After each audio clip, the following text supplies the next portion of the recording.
Imagina só, numa época de fogueiras e espadas, onde a fé separava reinos inteiros, um nobre, que tinha tudo para ser um homem de poder e riqueza, resolve seguir um caminho totalmente diferente.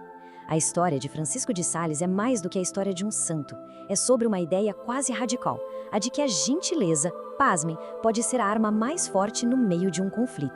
E essa é a grande pergunta que vai nos guiar. Num mundo que parece ser movido pela força, será que a gentileza tem alguma chance? Pois é, a gente vai ver como o método desse homem se tornou uma resposta surpreendente para a violência da época dele. Para a gente entender o Francisco, primeiro a gente precisa voltar no tempo e entender o mundo dele. O século XVI, aquilo ali foi o palco da Reforma Protestante. A cristandade se partiu no meio. E essa divisão não era só uma briga de ideias, não. A coisa era séria, marcada por guerras, perseguições, uma desconfiança que estava no ar. Para a gente desvendar essa história, nosso roteiro vai ter 5 partes. Primeiro, vamos dar uma olhada nesse cenário turbulento da Europa. Depois a gente vê a escolha que mudou a vida dele. Em seguida, vamos descobrir o método revolucionário do mel não vinagre. E aí, entender a ideia dele de que a santidade é para todo mundo. E por fim, claro, o legado que esse doutor do amor deixou. Então, vamos começar pelo cenário. Tenta imaginar o que é nascer num verdadeiro barril de pólvora, tanto político quanto religioso. Pois é, esse era o mundo de Francisco de Sales. Bem ali, pertinho de onde ele morava, ficava Genebra.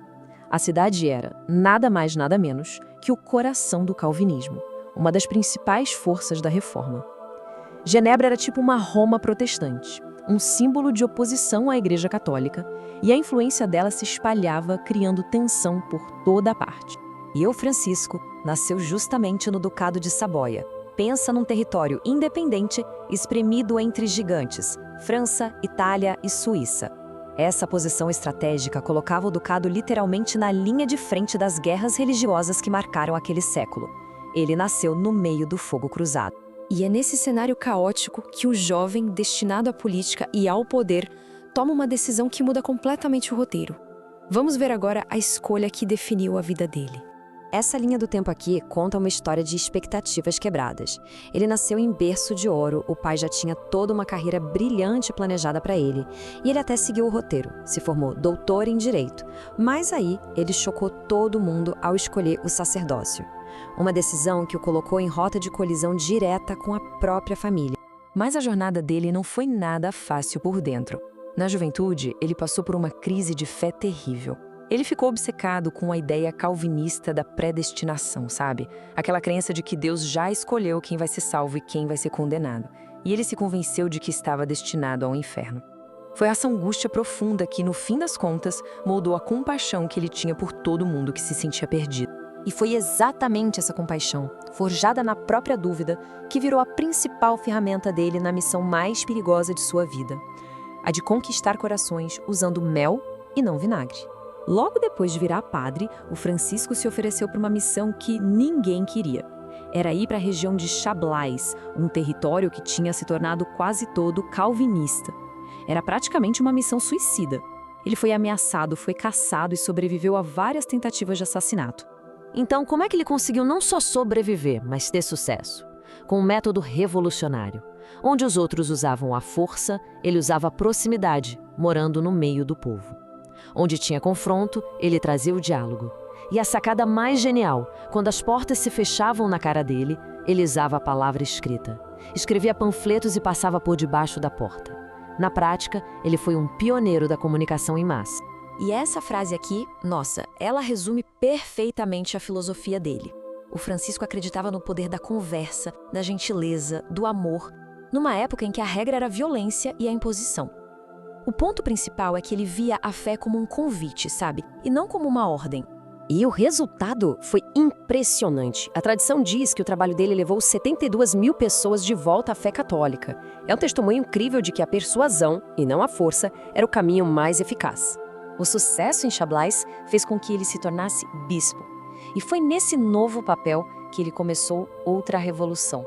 Só que dessa vez, não nas ruas, mas dentro da alma das pessoas comuns. Naquela época, a ideia geral era que a vida de santidade era coisa só para padre, freira, monge, gente que vivia trancada em mosteiros. Aí vem o Francisco de Sales e quebra tudo. Ele defendeu que a santidade é um chamado para todo mundo. Para o soldado, para a dona de casa, para o comerciante, para o governante. A perfeição cristã devia ser vivida no meio do mundo. E ele não só falou, ele escreveu. O livro Introdução à Vida Devota virou um best-seller espiritual na época, um verdadeiro mapa para encontrar Deus no dia a dia corrido. Já o Tratado do Amor de Deus é uma viagem mais profunda sobre esse tema. Os dois continuam inspirando gente até hoje, séculos depois. E essa visão dele ganhou uma forma bem concreta. Em parceria com uma grande amiga, Joana de Chantal, ele criou a Ordem da Visitação. E a grande inovação aqui foi criar um espaço para mulheres que, por causa da idade ou da saúde, eram rejeitadas por outras ordens.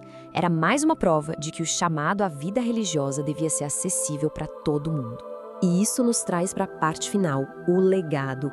Como é que as ideias de um homem do século XVII ainda fazem sentido e ecoam no nosso tempo?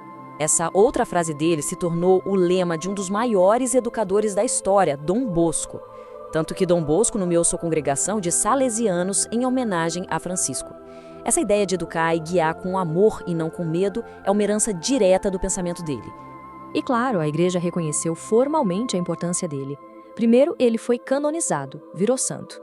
Anos depois, foi nomeado doutor da igreja, pelo impacto profundo de seus ensinamentos. E em 1923, foi declarado padroeiro dos jornalistas e escritores, um reconhecimento pelo seu trabalho pioneiro de usar a palavra escrita para comunicar. E além dos jornalistas, ele também é padroeiro dos surdos. E essa história é incrível, é que ele desenvolveu uma linguagem de sinais para conseguir ensinar um jovem surdo, mostrando, mais uma vez, essa capacidade de encontrar novos jeitos de se comunicar e de incluir as pessoas. E claro, ele é o padroeiro da imensa família salesiana espalhada pelo mundo todo. E isso tudo nos traz de volta a nossa pergunta lá do começo. A vida de Francisca de Sales nos deixa com uma reflexão muito poderosa. No nosso mundo de hoje, tão polarizado, tão cheio de divisões e de palavras duras, qual é o lugar da mansidão inabalável? Talvez a resposta dele, de 400 anos atrás, seja mais relevante do que a gente imagina.